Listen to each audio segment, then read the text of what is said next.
1999 FLEETWOOD Bounder V10 Triton engine. Been rebuilt to the point of having all new gaskets and one of the heads replaced.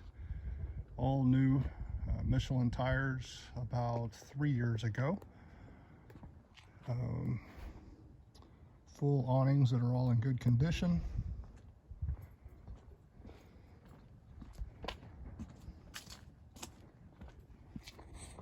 Generator in good condition, maintained, oil changes and filters.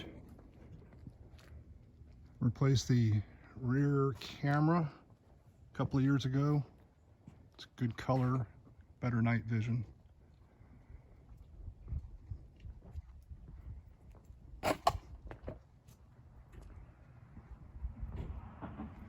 And it's the model 34J.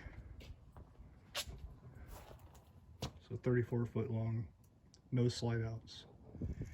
House batteries in the forward driver's side basement, and behind that panel is the hydraulic system for the jacks. And then some tools. Actually, that's air compressor in the brown bag that I'm including in the sale of the vehicle. It's awesome. It's a Bi-Air. Also leaving this barbecue pit, or grill rather, with propane.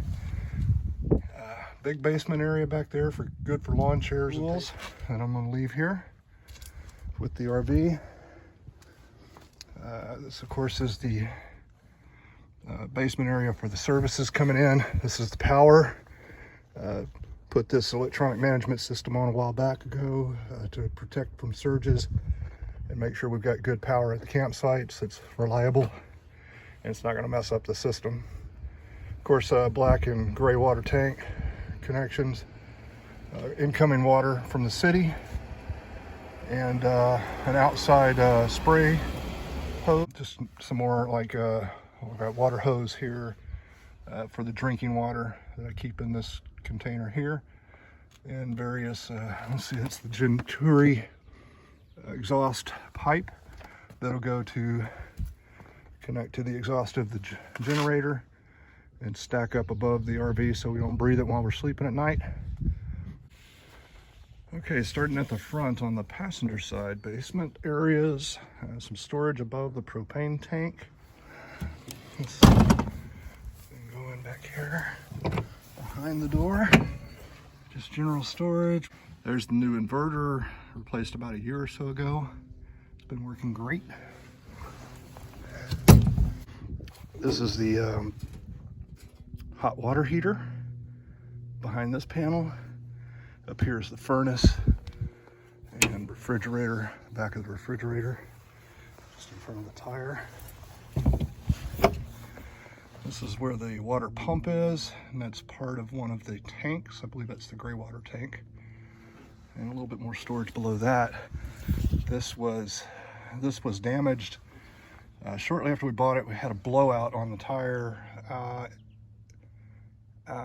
inside tire on this side, and they were all the original tires on a 1999, so they were dry rotted really bad and had a blowout, and so it damaged all of this, and I did some repair to get that back functional. Although, as you can see, I don't really carry anything in there.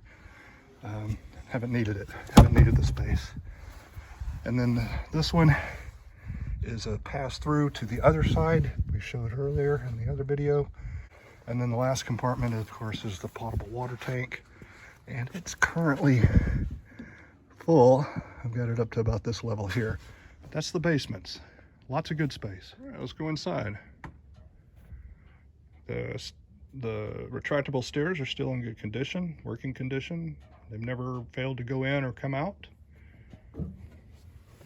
Switch for that right there. All right, couch straight across when we walk in.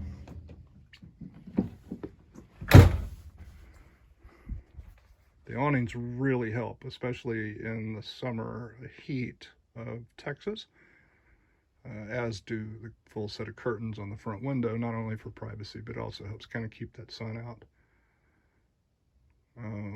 The TV, you'll see I've got bungee cords to hold that while it's traveling, but once it's in place, those come out and the TV can swivel around and be seen throughout the cabin. Just below that, not on right now because the engine's not running, but that's the new rear view camera. The kitchen, the galley area, and the dinette. This is a very functional kitchen design, I think. Got some good cabinetry up here as far as space goes. Pots and pans. Microwave that works. The clock keeps going out every time you travel because it's on a 120 volt system, so when you disconnect, it resets. The stove works great. That cover there.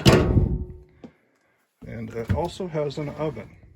Admittedly, we don't use the oven too often because, as mentioned, here in Texas, it gets warm, and this oven definitely warms you up too. So if you use it in the winter, of course, it's great. And it's great in the winter in this RV with the propane heat. All right. Okay, the air conditioning system is not exactly as it was originally. The front still works, and that's this left-hand control, and of course the temperature to control that. What is no longer operational from up here is the rear. That's because the dealer that I purchased this from had replaced the rear unit, and it only operates locally in the bedroom, not up here anymore. I've not noticed a problem with that.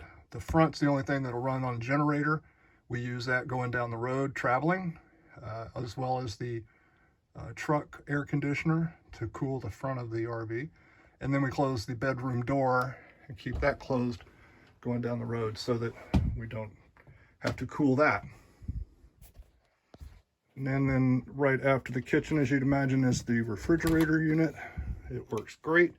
I did put a cooling fan in here that'll help run and keep it at a cooler temperature even still. That works fantastic. One of the best additions I think I've done. But the refrigerator was replaced by the dealership that we purchased it from, so it's only about 5 years old. I think we've owned this about 5 years or so. Maybe longer, don't hold me to that. And the controls are up here. And as you would imagine, this does work on the propane while you're going down the road, unless you have the generator running to keep the front air conditioner going.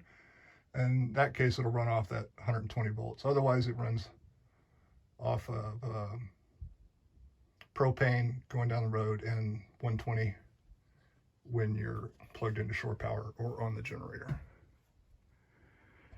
Coming back here to the right, we go into the restroom. It's a good size. Replaced the toilet shortly after we got it. The old one sprung a leak, and we didn't like that, so we got a nice new Dometic. It's got cabinetry up here for storage. And then the sink. Works great. Storage below the sink. And then something we really enjoyed in this RV was a fuller size tub. I wouldn't call it a full size tub, but it's certainly bigger than an RV tub you would expect. It's not just a shower stall. In other words, you can actually use it as a tub, and of course as a shower. Going into the bedroom. In the back, there's another TV original to the unit, I believe. It is a 12 volt. Then there's drawers up to the side of the closet as well as below it. Queen size bed. We've loved the layout of this room compared to some of the others we've seen, but this has worked great for us. Lots of storage. And then there's also storage under the bed. And we've got lots of the best toilet paper for an RV you can imagine. We'll throw that in. And then another nice city about this one is the closet itself. This is facing the back of the RV itself, and so it goes across almost the entire back.